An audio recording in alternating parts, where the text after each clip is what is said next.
శ్రీమాత్రే నమ. జయ గురు దత్తాత్రేయ నమ. ఈ వీడియోలో మనం వృత్తి నిర్ణయించే గ్రహాలు మరి ప్రస్తుతం శనిగ్రహ వక్రగమనం వల్ల వృత్తిపై ఎటువంటి ప్రభావం చూపుతుంది, ఏ ఏ వృత్తులు చేస్తున్న వారికి ఏ ఏ గ్రహాలు బలంగా ఉండాలి, మనం ఖచ్చితంగా ఏ వృత్తిలోకి ఎంటర్ అవ్వాలో ఏ గ్రహం తెలియజేస్తుంది. అలాగే మనం వ్యాపారం చేయాలనుకున్నప్పుడు ఏ గ్రహం బలంగా ఉంటే మనకి ఆ సమయంలో వ్యాపారం కలిసి వస్తుంది, ఏ రకమైన వ్యాపారానికి ఏ గ్రహం కలిసి వస్తుంది, ఇవన్నీ కూడా మనం ఈ వీడియోలో తెలుసుకునే ప్రయత్నం చేద్దాం. సాధారణంగా ఎక్కువగా సినిమా సంబంధించినటువంటి పరిశ్రమలో ఏ వృత్తిలో అయినా సినిమా నటన టీవీ మీడియాలో ప్రవేశించాలంటే శుక్ర అలాగే చంద్రగ్రహాలు బలంగా ఉండాలి. అలాగే మీరు సినిమా రంగంలో హీరోగా రాణించాలంటే చంద్రుని యొక్క బలం తప్పనిసరి. అదే క్యారెక్టర్ యాక్టర్గా విలన్గా రాణించాలంటే కుజుని యొక్క స్థితి చాలా బలంగా ఉండవలసి ఉంటుంది. అలాగే మీరు ఒక పారిశ్రామికవేత్తగా లేదంటే ఏదైనా ఒక సంస్థను ప్రారంభించి 10 మందికి ఉపాధి కల్పించే వృత్తులు చేయాలన్నా, చిన్న స్థాయి నుంచి పై స్థాయికి వెదగాలన్నా శని యొక్క బలం తప్పనిసరిగా ఉండవలసి ఉంటుంది. ప్రస్తుతం ఉన్నటువంటి సాఫ్ట్వేర్ రంగానికి, మెడికల్ రంగానికి, సినిమా సంబంధించినటువంటి ఈ గ్రాఫిక్స్ టెక్నాలజీ సంబంధించిన వృత్తుల్లో రాణించాలంటే వారి యొక్క జన్మజాతకంలో రాహుగ్రహం బలంగా ఉండవలసి ఉంటుంది. మీరు పోలీస్ డిపార్ట్మెంట్లో కానీ, ఎక్సైజ్ డిపార్ట్మెంట్లో కానీ, క్రీడా రంగంలో కానీ, లేదంటే ఏదైనా ఒక వృత్తిలో కంపల్సరీగా మీరు ఒక డ్రెస్ కోడ్ యూనిఫారం ధరించవలసినటువంటి ఉద్యోగంలో ఉండాలంటే కుజుని యొక్క బలం తప్పనిసరిగా ఉండవలసి ఉంటుంది.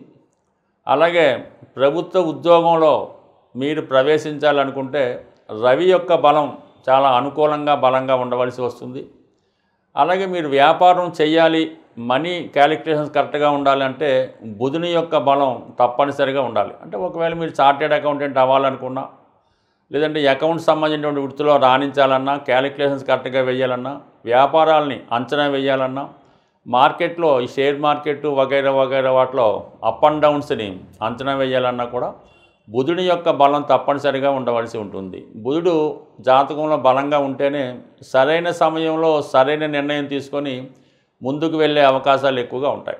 అలాగే పాడి పరిశ్రమ, వ్యవసాయం, అలాగే మెడిసిన్స్, ఆయుర్వేదం ఇటువంటి వాటిలో మీరు బలంగా రాణించాలంటే చంద్రుని యొక్క బలం తప్పనిసరి. అలాగే కొన్ని ఆధ్యాత్మిక వృత్తులు, ఈ పౌరోహిత్యం, ఈ ప్రవచనాలు, ఈ జ్యోతిష్యం, ఆధ్యాత్మిక సంబంధించిన వృత్తుల్లో రాణించాలంటే కేతువు యొక్క బలం తప్పనిసరిగా ఉండవలసి ఉంటుంది.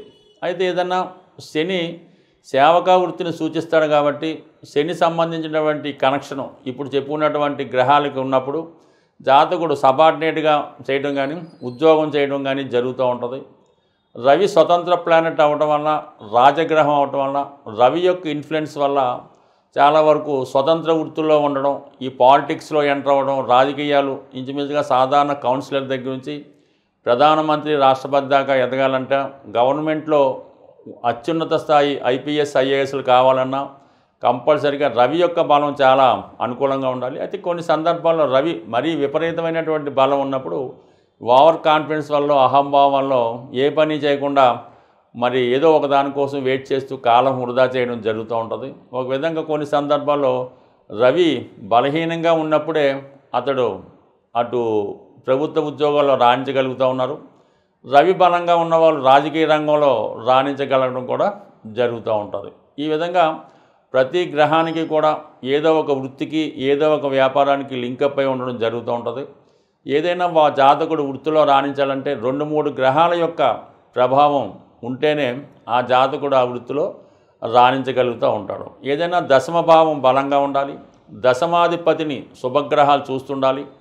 అలాగే దశమలో ఏ గ్రహం బలంగా ఉంటే, అంటే 2-3 గ్రహాలు ఉన్నప్పుడు ఏ గ్రహం బలంగా ఉంటే ఆ వృత్తిలో రాణించడం జరుగుతూ ఉంటుంది. గురువు బలంగా ఉంటే బ్యాంకింగు, ఫైనాన్సు, ఉపాధ్యాయ వృత్తిలో రాణించగలుగుతూ ఉంటారు.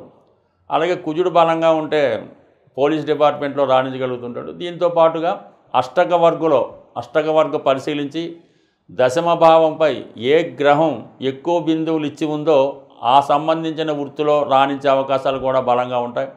బట్ ఏదైనా ఒక్క దశమ స్థానమే కాకుండా అర్ధ త్రికోణాలైనటువంటి 2, 6, 10 పరిశీలించి జాతకుడు యొక్క లగ్న బలాన్ని కూడా పరిశీలించి వృత్తిని నిర్ణయించవలసి ఉంటుంది. మిథున రాశి వారు ఏ వృత్తిలో రాణించే అవకాశం ఉంది, వీళ్ళ జీవితం ఎక్కడ ప్రారంభిస్తే ఏ విధమైన ఫలితాలు పొందుతారు అన్న విషయాన్ని ఈ వీడియోలో తెలుసుకుందాం. మిథున రాశి రాశ్యాధిపతి బుధుడు, వాయుతత్వ రాశి. వీళ్ళ జీవితంలో సులువుగా కష్టపడకుండా ధనాన్ని సంపాదించడానికి అన్వేషిస్తూ ఉంటారు. చాలా తొందరగా ధనాన్ని సంపాదించే జాతకుల్లో మిథున రాశి వారు ప్రథమంగా ఉండడం జరుగుతూ ఉంటుంది. వీళ్ళ విద్యార్థి దశ నుంచే ఇంచుమించుగా ఏదో విధంగా మనీ సంపాదించాలనే ఆలోచనతో రకరకాలుగా ప్రస్తుతం ఉన్నటువంటి టెక్నాలజీని ఉపయోగించుకొని ధనార్జన చేయడం జరుగుతూ ఉంటుంది.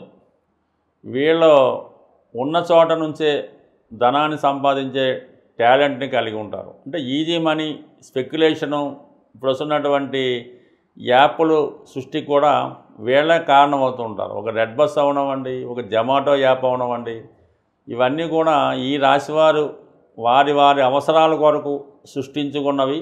అవి ప్రజలకు విపరీతంగా ఉపయోగపడటం వల్ల అచిరకాలంలోనే వీళ్ళ ధనాన్ని తొందరగా సంపాదించడం, ఇంకా కొత్త విషయాన్ని కోసం అన్వేషిస్తూ ఉంటారు. ఏదైనా ఒక దాన్ని కనుక్కున్నాం, దాంతో కొంత మనకి పని జరుగుతుంది, కొంత ఆదాయం వస్తుంది, అక్కడతో తృప్తి చెందకుండా ఇంకా ఎక్కువగా సంపాదించాలి, ఇంకా ఎక్కువగా నాలెడ్జ్ పెంచుకోవాలనే ప్రయత్నంలో నిరంతరం వీరు అన్వేషణ సాగుతూనే ఉంటుంది.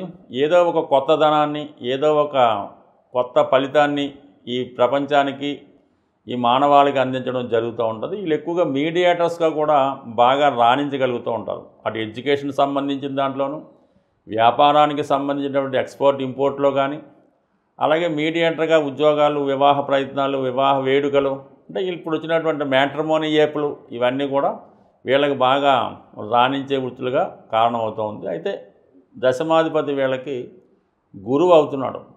అటువంటి గురువు ఈ మీనరాశి 12వ రాశి అవ్వటం వల్ల వీళ్ళు సాధారణంగా ఉన్న ప్రాంతంలో ఎక్కడైతే ఎడ్యుకేషన్ కంప్లీట్ చేస్తారో ఆ ప్రాంతంలో వీళ్ళు పెద్దగా రాణించలేకపోతూ ఉంటారు.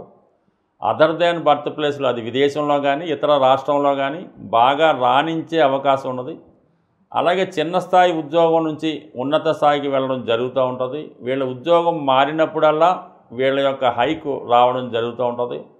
వీరు ఇంచుమించుగా జీవితంలో ఎక్కువ వయసు 70-75 సంవత్సరాలు వచ్చిన దాకా కూడా సంపాదనగానే ఉంటారు. జీవితంలో ఎప్పుడూ వీళ్ళ మనస్సుకి, అంటే వీళ్ళ బ్రెయిన్కి ఏ రోజు కూడా రెస్ట్ ఇవ్వకుండా నిరంతరం బ్రెయిన్ పనిచేస్తూ ఉంటుంది.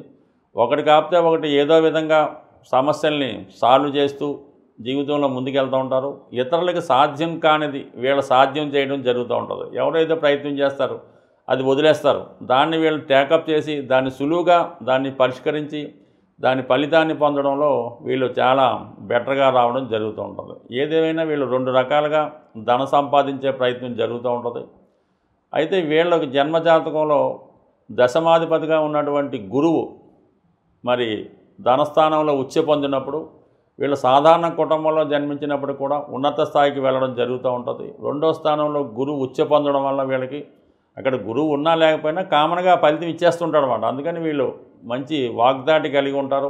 2-3 లాంగ్వేజ్ల్లో పట్టు కలిగి ఉంటారు. చాలా ఫ్లూయెంట్గా ఇతర భాషలు మాట్లాడడం వల్ల ఎక్కడికి వెళ్ళినా కూడా తొందరగా ఇమిడిపోవడం కూడా వీరి జీవితంలో కనబడుతూ ఉంటుంది. అంటే వీళ్ళ జీవితంలో చాలా లీడ్ పాయింట్, టెక్నికల్ పాయింట్ ఏంటంటే, ఒకటి వీళ్ళ వివాహ జీవితం బాగుంది, మంచి అనుకూలమైనటువంటి భార్య వచ్చింది, కంపల్సరీగా వీళ్ళ వృత్తిలో నెంబర్ 1గా రాణించగలుగుతూ ఉంటారు. వృత్తి మీద ఎక్కువ దృష్టి పెట్టి దాన్ని ఇంకా సక్సెస్ చేయడం జరుగుతూ ఉంటుంది.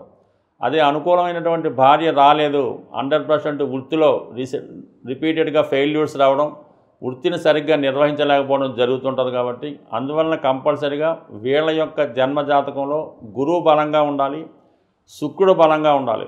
ఈ 2 బలంగా ఉన్నప్పుడు మాత్రమే వీళ్ళ జీవితంలో వృత్తిపరంగా రాణించగలుగుతుంటారు. ఏదో ఒక కొత్త విషయాన్ని కనిపెడుతూనే రావడం జరుగుతూ ఉంటుంది. అంటే వీళ్ళు సొంత గృహం కూడా సొంత ప్రాంతంలో కాకుండా వేరే ప్రాంతంలో నిర్మించుకొని అందులో స్థిర నివాసం ఏర్పరచుకోవడం జరుగుతూ ఉంటుంది. ఒకవేళ సొంతంగా స్థిరాస్తులు ఉన్నప్పటికీ కూడా అది ఇతరులు ఎవరో అనుభవిస్తూ ఉంటారు కాబట్టి సో దీనివల్ల ఏంటంటే వీళ్ళు ఏదైనా ఇల్లులు అవి కన్స్ట్రక్షన్ చేసి షాపింగ్ కాంప్లెక్స్లో కమర్షియల్ కాంప్లెక్స్ కలిసి ఇతరులకు అద్దెకి ఇవ్వడం వల్ల వీళ్ళు బాగా ఆదాయాన్ని కూడా పొందగలిగే అవకాశం అది ఉంటుంది. బాగా చెప్పాలంటే వీళ్ళు ఎడ్యుకేషన్ ఇన్స్టిట్యూషన్స్లో బాగా రాణించగలుగుతుంటారు. ఇప్పుడు ఉన్నటువంటి సాఫ్ట్వేర్ రంగం, మీడియా, టీవీ సంబంధించిన వాటిలో బాగా రాణించగలుగుతుంటారు. సినిమా పరిశ్రమలో రైటర్స్గా గాను టెక్నీషియన్స్గాను రాణిస్తారు తప్ప నిర్మాతలుగా పెద్దగా రాణించలేకపోతూ ఉంటారు. కానీ మంచి యానిమేషన్ వర్క్ ఇంప్రూవ్మెంట్ చేయడం వల్ల ఉన్నది లేనట్టు లేనిది ఉన్నట్టు సృష్టీకరించి చిన్న టెక్నిక్తో పెద్ద ఫలితాన్ని సంపాదించే వాళ్ళు ఈ మిథున రాశి వారు నెంబర్ 1గా ఉంటారు. అంటే బుధుడు వీళ్ళ జాతకంలో బలంగా ఉండవలసి ఉంటుంది. బుధుడు శుభగ్రహాలతో కలిసి ఉన్న చంద్రుడు లాంటి శుక్రుడు లాంటి గ్రహాలతో కలిసి ఉంటే చాలా వృత్తిలో మంచి తొందరగానే మంచి నేమ్ సంపాదిస్తారు. అదే కొన్ని పాపగ్రహాలతో కుజుడు లాంటి గ్రహంతో కలిసినప్పుడు చాలా వరకు వీళ్ళు ఇబ్బంది పడుతూ నష్టపోతూ ఇతరుల యొక్క నష్టానికి కూడా కారణం అవడం జరుగుతూ ఉంటుంది. అంటే అనేక మంది వీళ్ళని తెలివితేటల మీద ఆధారపడి ఇన్వెస్ట్ చేస్తూ ఉంటారు. దానివల్ల వారితో పాటు చాలామందిని నష్టపోవడం జరుగుతుంటుంది. ఈ జాతకంలో ఈ శనికి వీడి యొక్క జన్మజాతకంలో కుజుడికి బుధుడికి ఏ విధమైన సంబంధం ఉన్నా సరే చాలా వరకు జీవితంలో అనుకోని ఎదురు దెబ్బలు తగిలే అవకాశం ఉంటుంది. బట్ ఏదైనా సరైనటువంటి పరిహారం సరైన సమయంలో చేసుకుంటే కంపల్సరీగా జాతకంలో ఉన్నటువంటి దోషాలు సాల్వ్ అయ్యి ఈ జాతకులు తొందరగా జీవితంలో సక్సెస్ అవ్వడం జరుగుతూ ఉంటుంది. ఎవరైనా వారు చేస్తున్నటువంటి వృత్తిలో కానీ వ్యాపారంలో కానీ నిలకడగా ఉంటూ దినదిన అభివృద్ధి చెందాలంటే కంపల్సరీగా వాళ్ళు వారి దినచర్యలో చాలా పర్ఫెక్ట్గా ఉండవలసి ఉంటుంది. అంటే వాళ్ళు ఉదయం ఎన్ని గంటలకు లెగుస్తున్నారు, ఎన్ని గంటలకి నిద్రపోతున్నారు, అలాగే ఈ భోజన విరామ సమయాలు ఇవన్నీ కూడా ప్రతిరోజు కూడా పర్ఫెక్ట్గా ఒకే టైంకి మెయింటైన్ చేయవలసి ఉంటుంది. అంటే ఆ టైం మెయింటైన్ చేయడం వల్ల మీరు అనుకున్న పనులు ఖచ్చితంగా ఆ టైంకి జరుగుతూ ఉంటాయన్నమాట. అందుకని ముందు మీరు టైం మెయింటైన్ చేయవలసి ఉంటుంది. అలాగే ప్రభుత్వానికి చెల్లించవలసినటువంటి income tax, sale tax, GST వగైరా వగైరా పర్ఫెక్ట్గా అకౌంట్ మెయింటైన్ చేయడం, టెన్షన్గా మనం వారికి పే చేయవలసినటువంటి గవర్నమెంట్కి చెల్లిన ప్రతి ట్యాక్స్, ఇన్కమ్ ట్యాక్స్ అవ్వచ్చు, రోడ్ ట్యాక్స్ అవ్వచ్చు, సేల్ ట్యాక్స్ అవ్వచ్చు, ఇవి ఖచ్చితంగా పే చేయవలసి ఉంటుంది. అలాగే వాహనాలకు చెల్లించినటువంటి ఎటువంటి చలానాలు లేకుండా పన్ను ఏది బాకీ లేకుండా ఉండడం జరిగితే, అలాగే మీ పిల్లలకి చెల్లించినటువంటి కాలేజీ ఫీజులు కానీ కాన్వెంట్ ఫీజులు కానీ అప్ టు డేట్గా చెల్లించవలసి ఉంటుంది. అలాగే మీరు అద్దె ఇంట్లో ఉంటే టైంకి అనుకున్న తారీఖు కన్నా ముందుగానే అద్దె చెల్లించవలసి ఉంటుంది. అంటే మీకు ఇవి కొద్దిగా ఆశ్చర్యంగా జరిగి ఉండొచ్చు. మీరు ఏదైతే ఇవన్నీ పర్ఫెక్ట్గా నిర్వహిస్తారో, ఏదైతే మీరు తీసుకున్నటువంటి అప్పుకి లోన్ కరెక్ట్గా కడుతుంటారో అప్పుడు మీ జీవితంలో సక్సెస్ కూడా చాలా తొందరగాను చాలా పర్ఫెక్ట్గా వస్తుంది. సమయానికి అందరూ కూడా మీకు సహకరిస్తూ ఉంటారు. అంటే ఈ టెక్నిక్ను ఉపయోగించే ప్రస్తుతం బ్యాంకులు ఈ క్రెడిట్ స్కోర్ అన్నది పెట్టడం జరిగింది. అంటే మీరు ఎంత పర్ఫెక్ట్గా మీ విధి నిర్వహిస్తున్నారు, మీరు తీసుకున్నటువంటి అప్పుకి వడ్డీ ఎలా కడుతున్నారు, క్రెడిట్ కార్డు మీద ఎలాగా పే చేస్తున్నారు, ఎవరికన్నా చెక్ ఇస్తే అది ఎంత పర్ఫెక్ట్గా ఉంటున్నారు, ఇవన్నీ కూడా మీ డిసిప్లిన్ బట్టి మీ వృత్తి ఆధారపడి ఉంటుంది. అందువల్ల ఏంటంటే ఇవన్నీ కూడా పర్ఫెక్ట్గా మెయింటైన్ చేయండి. దాంతోపాటు సూర్య భగవానుని ఆరాధించడం, ఆదివారం నియమంగా ఉండడం, ఆదిత్య ఉదయం వినడం జరుగుతుంది. అలాగే మీకు జన్మనిచ్చినటువంటి తండ్రి గారు అంటే సహజంగా మీకు మీ యొక్క జన్మజాతకంలో 9వ స్థానమే అదృష్ట స్థానం, అదే భాగ్యస్థానం, అదే మీ తండ్రి స్థానం. అంటే తల్లి, తండ్రి, దైవం, గురువు. అంటే తల్లి కూడా 9వ స్థానానికే వస్తుంది, చతుర్థ భావం కాదు. అందువలన మీరు ఎంత సంపాదించనివ్వండి, ఎంతో కొంత మీ తండ్రి గారు కోటీశ్వరులు అయి ఉండొచ్చు, ఆయనకి లోటు లేకపోవచ్చు, ఆయన ఒక దేశ ప్రధానమంత్రి కూడా అయి ఉండొచ్చు. కానీ తండ్రి గారికి మీరు విధి విధానంగా ఏదో ఒక అంటే అది డబ్బు రూపంలోనే కావద్దు, తండ్రి గారికి అవసరానికి ఒక మంచి బట్టలు కొనివ్వచ్చు, కాలికి చెప్పులు కొనివ్వచ్చు, చేతికి గడియారం కొనివ్వచ్చు.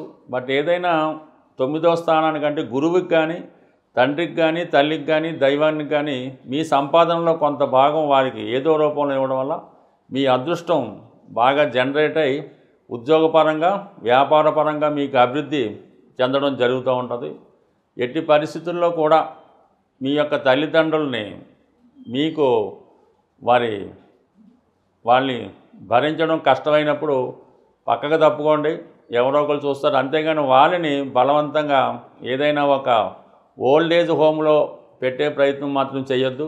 ఆ చేయడం వల్ల అది మీకు ఒక విధమైన యోగం ఏర్పడడం వల్ల అది ఆ పేర్లే చెప్పడం అంత ఇష్టం ఉండదు.